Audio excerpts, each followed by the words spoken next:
राधे राधे भक्त जैनों, आज आप सुनेंगे शुक्र प्रदोष व्रत कथा, साथ में माँ संतोषी की व्रत कथा। हर माह आने वाला प्रदोष व्रत भगवान शिव की कृपा पाने का सबसे बड़ा दिन होता है। शुक्रवार को पड़ने वाले व्रत को शुक्र प्रदोष व्रत कहते हैं। इस दिन किए जाने वाले प्रदोष व्रत से सुख, समृद्धि और सौभाग्य का वरदान मिलता है। प्रदोष व्रत की पूजा शाम के समय प्रदोष काल में की जाती है। यह प्रदोष सूर्यास्त से लगभग 1 घंटा पहले का समय होता है, जो प्रदोष काल कहलाता है। धार्मिक ग्रंथों के अनुसार प्रदोष व्रत करने से भगवान शिव शंकर की पूर्ण कृपा प्राप्ति की जा सकती है। इससे जीवन में किसी प्रकार का अभाव नहीं रह जाता है। इतना ही नहीं, समस्त आर्थिक संकटों का समाधान करने के लिए प्रदोष व्रत अवश्य करना चाहिए। इस व्रत के प्रभाव से हर तरह के रोग दूर होकर बीमारियों पर होने वाले खर्चे में कमी नहीं आती है। भगवान शिव को ज्ञान और मोक्ष का दाता माना जाता है। अतः अध्यात्म की राह पर चलने वालों को प्रदोष व्रत अवश्य करना चाहिए। शुक्र प्रदोष व्रत की कथा। एक नगर में 3 मित्र रहते थे, राजकुमार, ब्राह्मण कुमार और तीसरा धनिक पुत्र राजकुमार। और ब्राह्मण कुमार विवाहित थे। धनिक पुत्र का भी विवाह हो गया था, लेकिन गौना शेष था। एक दिन तीनों मित्र स्त्रियों की चर्चा कर रहा था। ब्राह्मण कुमार ने स्त्रियों की प्रशंसा करते हुए कहा, नारी हीन घर भूतों का डेरा होता है। धनिक पुत्र ने यह सुना तो तुरंत ही उसने अपनी पत्नी को लाने का निश्चय कर लिया। तब धनिक पुत्र के माता पिता ने समझाया कि अभी शुक्र देवता डूबे हुए हैं, ऐसे में बहू बेटियों को उनके घर से विदा करवा लाना शुभ नहीं माना जाता है। लेकिन धनिक पुत्र ने एक नहीं सुनी और ससुराल पहुंच गया। ससुराल में भी उसे मनाने की कोशिश की गई, लेकिन वो जिद पर अड़ा रहा और कन्या के माता पिता को उनकी विदाई करानी पड़ी। विदाई के बाद पति पत्नी शहर से निकले ही थे कि बैलगाड़ी का पहिया निकल गया और बैल की टांग टूट गई। दोनों को चोट लगी, लेकिन फिर भी वो चलते रहे। कुछ दूर जाने पर उनका पाला डाकुओं से पारा, जो उनका धन लूट कर ले गया। दोनों घर पहुँचे। वहाँ धनिक पुत्र को सांप ने डांस लिया। उसके पिता ने वैद्य को बुलाया तो वैद्य ने बताया कि वो 3 दिन में मर जाएगा।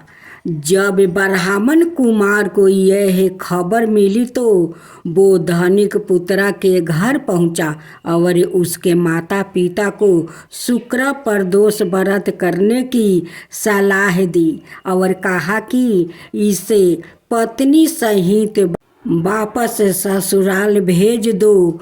धनिक ने ब्राह्मण कुमार की बात मानी और ससुराल पहुंच गया, जहां उसकी हालत ठीक होती गई। यानी शुक्र प्रदोष के महात्म्य से सभी घोर कष्ट दूर हो गया।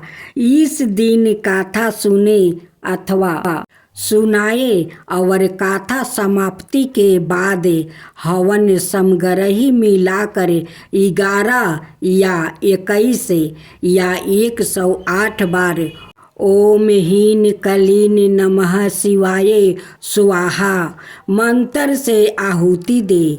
उसके बाद शिव जी की आरती और प्रसाद वितरित करे।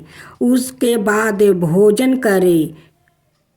कहा जाता है कि शुक्रवार को प्रदोष व्रत सौभाग्य और दाम्पत्य जीवन में सुख समृद्धि भर देता है। यही कारण है कि आज के प्रदोष व्रत का काफ़ी खास माना जा रहा है। शुक्रवार के दिन पड़ने वाले इस प्रदोष व्रत से सुख समृद्धि मिलती है। भक्तजनों, आज शुक्रवार का दिन सुने संतोषी माता का व्रत कथा। संतोषी माता का व्रत करने से, उनकी कथा सुनने से माँ संतोषी बहुत प्रसन्न हो जाती है। उनकी घर का सारा दुख दरिद्रता दूर करके घर में खुशियाँ लाती है। वो बहुत प्रसन्न हो जाती है, तभी घर में वो खुशियाँ लाती है। तो इस संतोषी माता का कथा आप जरूर सुने तो कथा को पूरा सुने। माँ को अपमान मत करे आधे कथा सुनकर। चंपा नाम का एक औरत थी। उनकी 7 बेटा था। 7 बेटे में 6 बेटा का शादी हो चुका था, छोटे वाला रह गया था। उनकी माँ हमेशा कहती कि बीरू तू कुछ काम कर लिया कर। वो कहते कि माँ भैया लोग काम करते हैं, मुझे नहीं करने से कोई फर्क नहीं पड़ेगा। तब उनकी माँ कहती कि बीरू अभी तो फर्क नहीं पड़ता है, लेकिन जब तू शादी करेगा, तेरा पत्नी आएगा, उस दिन तो फर्क पड़ेगा। तब तू क्या करेगा? बीरू कहने लगा कि माँ तुम भी मुझसे प्यार करती हो, अच्छा वो भैया मुझसे प्यार करते हैं, वो कभी मुझे नहीं छोड़ेगा और मुझसे हिर्सा नहीं कभी करेगा और नहीं भाभी लोग करेगी। भाभी लोग तो मुझसे प्यार करती है। तब उनकी माँ कहती कि ठीक है बीरू, मैं भी देखता हूँ कि तेरा भैया भाभी कब तक तुझे प्यार करते हैं। एक दिन चंपा देवी माँ का मंदिर में जाती है दर्शन करने। वहाँ पर जाकर एक लड़की को देखती है कि वो देवी माँ का कितना श्रद्धा भक्ति से वो भजन करती है, पूजा करती है। उस लड़की को देखकर चंपा पसंद कर लेती है और उस लड़की के पास जाकर पूछती है कि बेटी तेरा घर कहाँ है। घर को ठिकाना पूछ लेती है, उनकी नाम पूछ लेती है, घर चली आती है और अपनी बड़ी बहू और माजिल बहू से कहती है कि बड़ी बहू माजिल बहू, मैं अपना बीरू के लिए लड़की पसंद कर लिया है। वो मंदिर में पूजा कर रही थी। वो लड़की बहुत सुंदर है, धार्मिक है, सर्वगुण संपन्न है। उसी लड़की से मैं अपना बीरू को शादी करवाऊंगी। बड़ी बहू माजिल बहू कहने लगी कि माँ काल देखे सो अब देखे सो आज, चलो आज हम लोग देख आते हैं और शादी का दिन हम लोग पक्का कर देते हैं। चंपा अपनी दोनों बहू को लेकर जाती है। उनकी घर द्वार देखती है, लड़की पसंद हो जाती है। वहीं पर वो लोग शादी का दिन पक्का कर देते हैं। चंपा अपना दोनों बहू को लेकर घर लौटती है। चंपा बहुत खुश है कि मेरी छोटी बहू खूब सुंदर है, धार्मिक है, सर्वगुण संपन्न है। उसका दूसरा दिन चंपा अपना बीरू के सर पर सेहला बांधती है, बरियात लेकर जाती है। वहाँ पर बहुत अच्छे से शादी ब्याह संपन्न हो जाता है। जब घर अपना बहू को लेकर लौटती है, जिस लड़की से शादी हुआ था उनकी भी नाम संतोषी था। बहुत वो लोग घर में खुश थे। ऐसे करते करते कुछ दिन बीत गया। एक दिन छोटी बहू देखती है कि उनकी दोनों जेठानियां अपना परिवार का छोड़े हुए जूठन इकट्ठा करती है, एक थाला में परोस कर और सासू माँ को देती है कि जाओ बीरू को खाना खिला दो। संतोषी कहती है कि सासू माँ, ये तो जेठानिया लोग अपना परिवार को जूठन इकट्ठा कर परोसी है और वही आप अपने छोटे बेटे को खिलाएगी। उनकी सासू माँ उनकी बात को भरोसा नहीं किया, विश्वास नहीं किया। फिर संतोषी अपना पति से कहती है, उनकी पति भी विश्वास नहीं किया। कहने लगे कि नहीं, मेरा भाभी लोग ऐसा कभी नहीं कर सकती है। मुझसे तो मेरी माँ, भाभी, भैया सब लोग प्यार करते हैं, मुझे क्यों जूठन खिलाएंगे। बीरू का पत्नी कहती है कि ठीक है, मेरे बात पर विश्वास नहीं है तो आप अपनी आँख से देखेंगे तब तो विश्वास होगा। एक दिन बीरू सर दुखाने का बहाना कर उसी घर में जाकर सो जाते हैं जहाँ पर सब भाइयों लोग भोजन करते हैं, वहीं पर सो जाते हैं। एक अपना शरीर पर चादर डाल लेते हैं और उसी का अंदर से सब कुछ देख रहा था। उनकी माँ और भाभी नाना रकम के पकवान अपना पति बच्चों को परोसते हैं। जब वो लोग का खाना समाप्त हो जाता है, वो थाले में छोड़े हुए जूठन सब इकट्ठा करती है और करके एक थाला में परोस देती है और सासू माँ को देती है कि माँ जी जाइए बीरू को खाना खिला दीजिए। चंपा खाना लेकर जाती है, कहती है कि बीरू उठ खाना खा ले। बीरू कहता है कि माँ मुझे भूख नहीं है, मैं आज खाना नहीं खाऊंगा। चंपा कहती है कि रोज तो खाना लाते लाते तेरा भूख लग जाता है, आज क्या बात है कि तेरा भूख नहीं है। बीरू कहने लगा कि माँ आज मुझे भूख नहीं है, मैं परदेश जाता हूँ कमाने। माँ कहती है कि बेटा ये तो बहुत अच्छा बात है, काल जाए सो आज, आज जाए सो अभी, तू अभी चला जा। वो कहने लगा कि हाँ माँ मैं आज ही चला जाऊँगा। बीरू परदेश जाने के लिए तैयार हो गया। जब जाने लगा तो उनकी पत्नी को याद आया और उस समय उनकी पत्नी ग्वाले घर में जाकर गोबर थाप रही थी।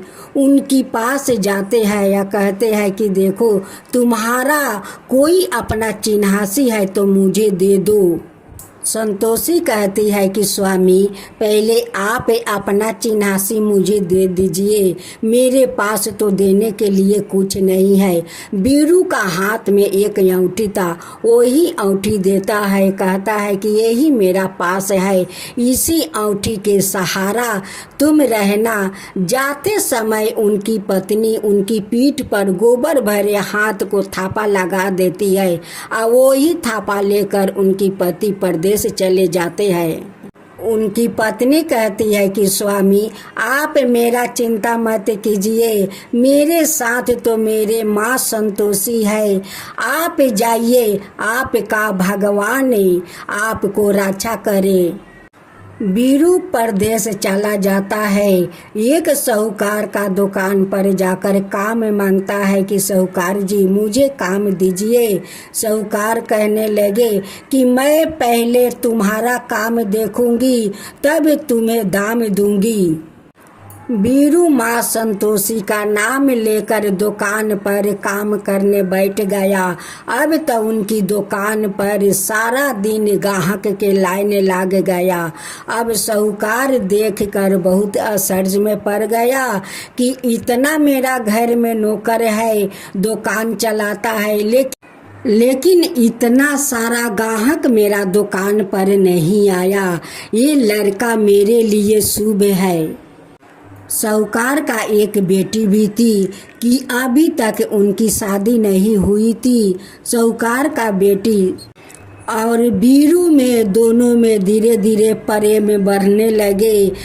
बढ़ते बढ़ते बहुत प्रेम बढ़ गया। अब वो शादी करने पर तैयार हो गई थी। इधर संतोषी का छवो जेठानी और उनकी सासू माँ बहुत दुख तकलीफ देने लगी। सारा दिन वन से लकड़ी कटवाने लगी, भूसी का रोटी देती, नारियल का खुपरी में पानी देती, सारा दिन घर का काम करवाती। एक दिन की बात है, बहुत सारा बर्तन वो बाहर निकाल देती है, बहुत सारा कपड़ा दे देती है। सास और छवो बहू मिलकर टेबल पर बैठकर आराम से नाश्ता पानी कर रही थी। संतोषी काम करते करते वहीं पर बेहोश हो जाती है। तभी ने उनकी माँ संतोषी आकर सारा काम कर देती है। जब सब जेठनियाँ आकर देखती है, कहती है कि इतना अच्छा से काम किया है, कपड़ा साफा किया है, बर्तन साफा किया है, इतना जल्दी कैसे काम कर लेती है। अब तो उनकी सासू माँ कहती है कि जाओ वन से लकड़ियाँ काट कर ले आओ, तभी तो तुम खाओगी। वो बेचारी भूखे पियासे वन में चली जाती है, लकड़ियाँ काट कर ले आती है। कहती है कि सासू माँ लकड़ियाँ लो, नारियल का खोपड़ी में पानी दो, भूसी का रोटी दो। फिर घर का सारा काम करवा लेती है या फिर उसको जंगल में बैठा देती है लकड़ी काटने के लिए।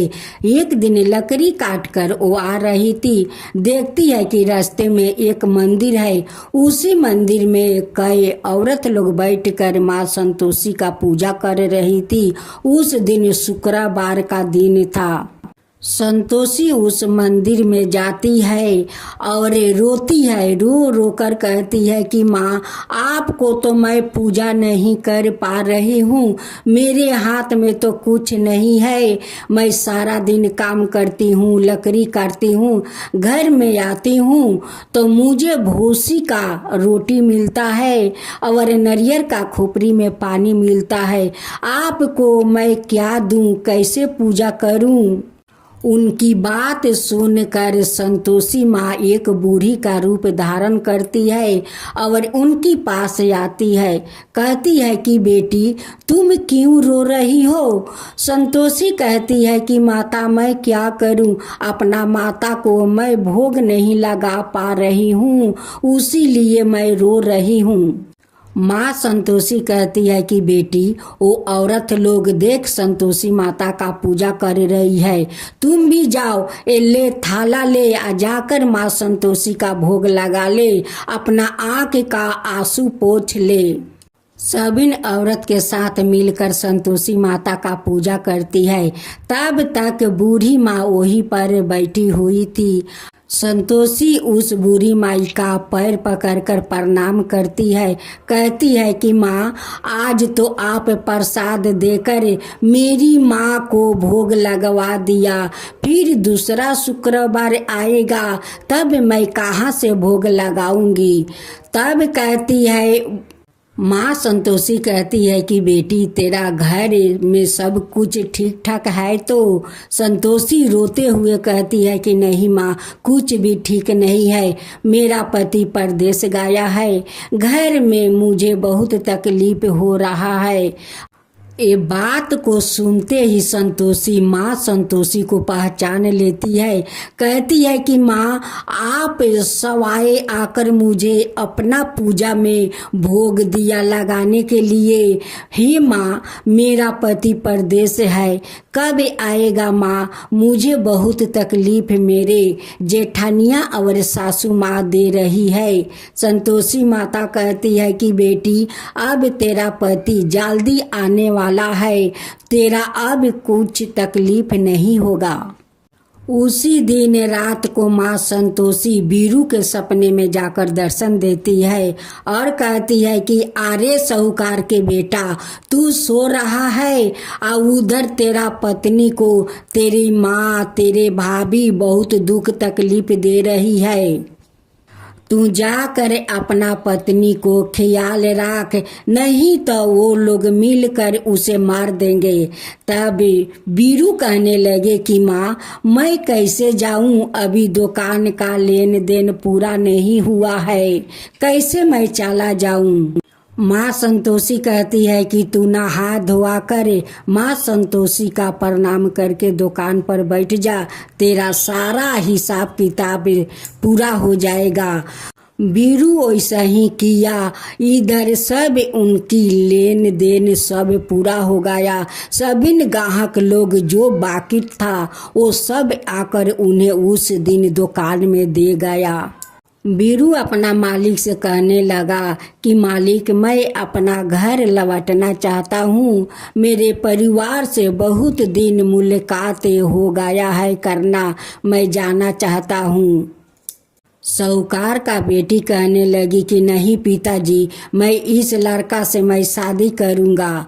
उनकी पिताजी कहने लगे कि नहीं बेटी, वो तो शादीशुदा है, उनकी पत्नी है घर में, वो बहुत तकलीफ में है, जाने दे बेटी जाने दे।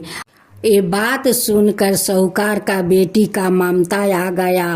वो कहने लगी कि पिताजी वो खाली खाली कैसे जाएंगे, कुछ आप धन दे दीजिए।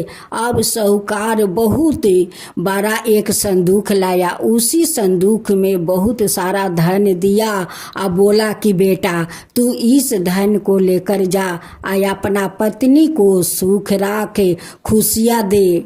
बीरू आता है और नौका में उठता है।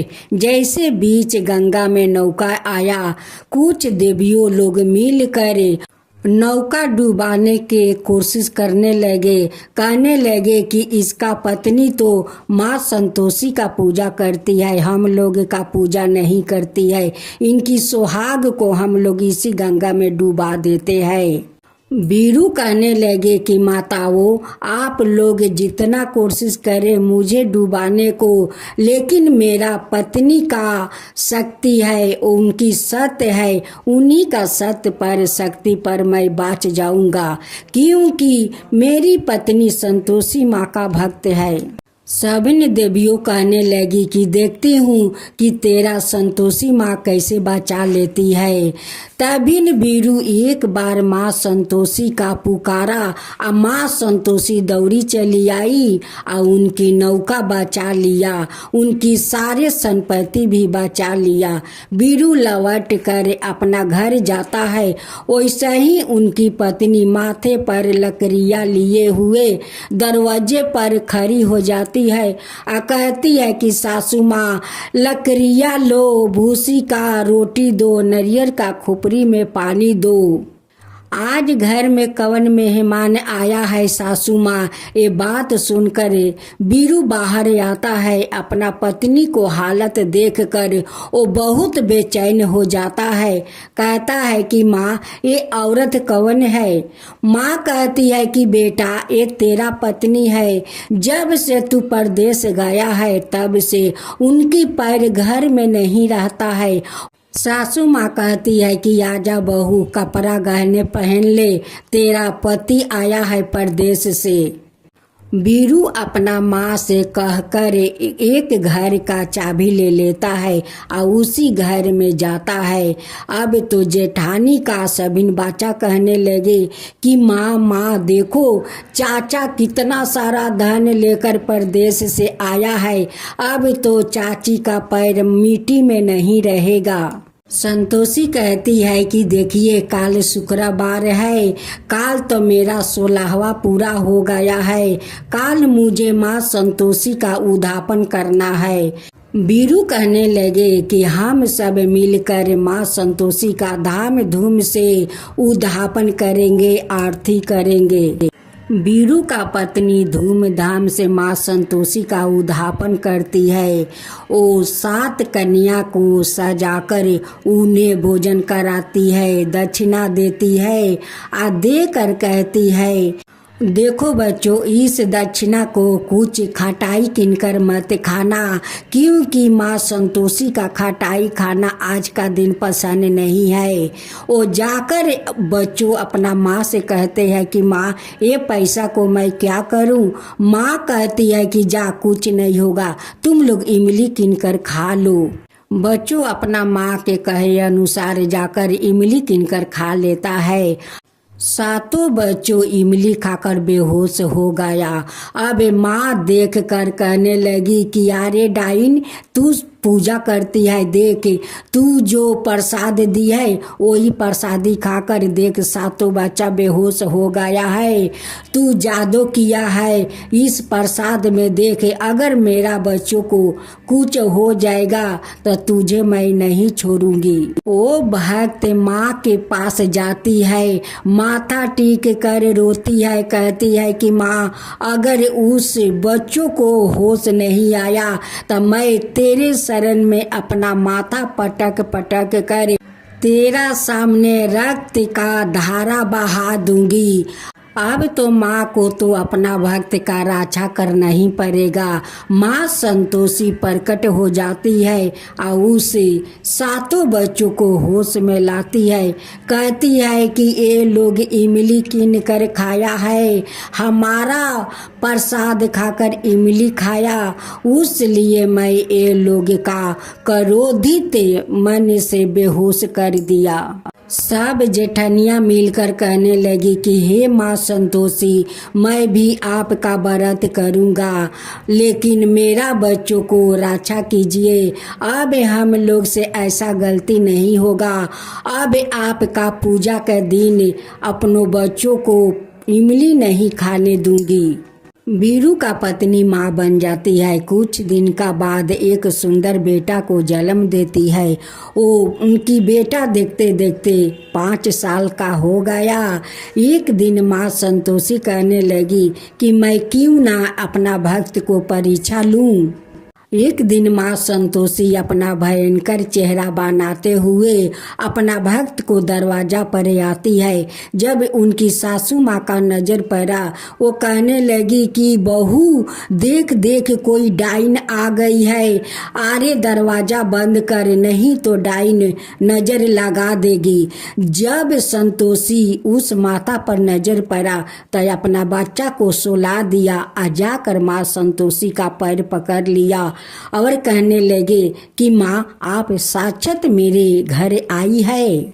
संतोषी कहती है कि माँ ये कोई डाइन नहीं है, वो है जो हम लोग कल उद्यापन किया था, वो ही माँ आई है।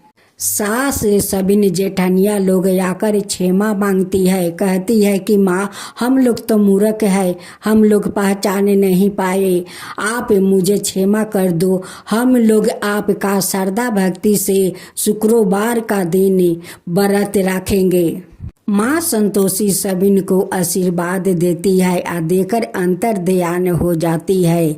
माँ संतोषी की जय, माँ संतोषी की जय। मैं तो आरती उतारू रे संतोषी माता की, मैं तो आरती उतारू रे संतोषी माता की। जय जय संतोषी माता, जय जय माँ, जय जय संतोषी माता, जय जय माँ।